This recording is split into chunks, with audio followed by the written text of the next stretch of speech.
So what's up mga kois no? For today's video kay nadita karon diri sa Midtown. Ug kauban din ako ang mga ski council mga kois kay niapil mo gud mi contest sa bowling. Unya sila di among mga kontra mga kois no, ga-practice na sila daan kay para pagkaunya mga igo ginailang ni mga tirahan. Unya kini sirahin mga kois medyo nakulbaan siya kay basing di daw maigo unya. Pero ako siya giignan nga makulbaan man ka nga anad man tag julin sa tua. Unya lang tawar ko ni kuya mga kois, busy ka na siya maigo na ron. Ay wala di ay. Pero ambot og kabalo ka kuan dula mga kois kay first time probably nako agad bi ako experience ani. Ug mao din ako mga kauban mga kois mga bagsik kay na away practice oy basta importante makadula. Basta moligid lang ng bola dira sure ball na na. Unya diring dapita mga kois murag magsugod na gid among paligsahan. Syempre unhan yun ang ski chairman. Aw ma take picture daan. Unya kita diri skilid aniid sa tadaan. So ang first nga makontra rin namong mga kois kay ang barangay di kilaan. Ug sa wala madugay mga kois no gisugdan na din ni ski chairman. Ug pagligid sa bola hindi tinamaan mo tong nibalik siyag dagan. Ug ang pikas na po tira mga kois pag ligid sa bula ay isa ra po naigo. Murag match ra gining dula mga kois ba kay mga maayo magid silang duha. Maayo ipagpakong.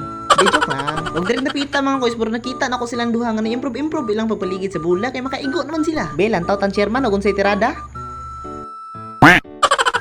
Oy, hastang maayo ha. Unya dire jud ko ni bilib di chairman mga kois kay kung isa ra magtindog, maigo gina niya. Unya dire napita nakulbaan na niyang kauban kay basig siya na day mosunod. So weird.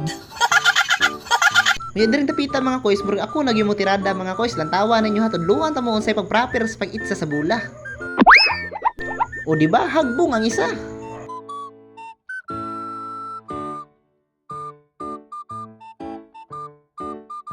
Unya din tapita mga kois, sunod-sunod na din akong tira. Ayun mo katingala nga nung di na mahurot og katumba mga kois kay first time ko rin nato. Pero bisig inana no nagid bi matumba.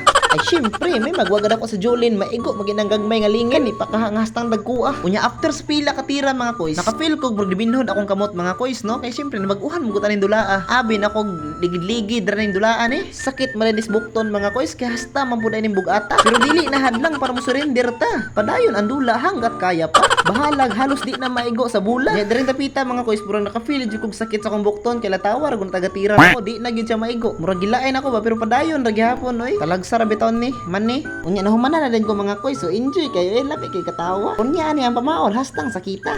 Unya balin mis pikas mga kois kay practice daw mi dito kadjot kay napa magoy round 2 ani nya lahi na pud mo kontra. Unya kay man naman ta sila na pud mo birada lantawar gud ang kauban o pasug-pasuguhan ra nila. Unya lahi ra ginamong ski chairman mga kois kay grabe kada kagaila. Unya diri na pud daw mi dapita kay lahi naman sa damong kontra. So mo nang gitawag na nila kay para mag-prepare na daw mi. Unya diri na sabi mo practice mga kois kay para maigo na ginamuon nyag sakto. Unya pagpaligid ni mi siya mi mga kois burak gid na ron. Burak ang isa.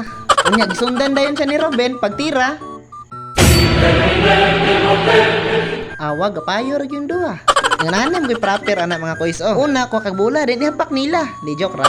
Bitoy plaster na ni mustunga kay muligid ra man nagiyaha din pagpadulong nga rito ang tawa burak na tanan. Ana day isa bilin. Unya mo oras siguro to mga kois na makita-kita na punta sa sunod nga video. Bye-bye.